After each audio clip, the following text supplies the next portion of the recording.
Gonna do a video short here real quick. I've got two videos out there on Bronco no start, and I just wanted to run a short that if your Bronco is not starting, part of the problem, or at least my problem, was a DieHard battery that was barely a year old.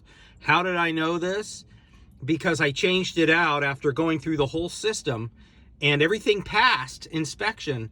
But I should have known this earlier, because in this radio here, if it sat for a few days and wouldn't start, the radio clock also reset.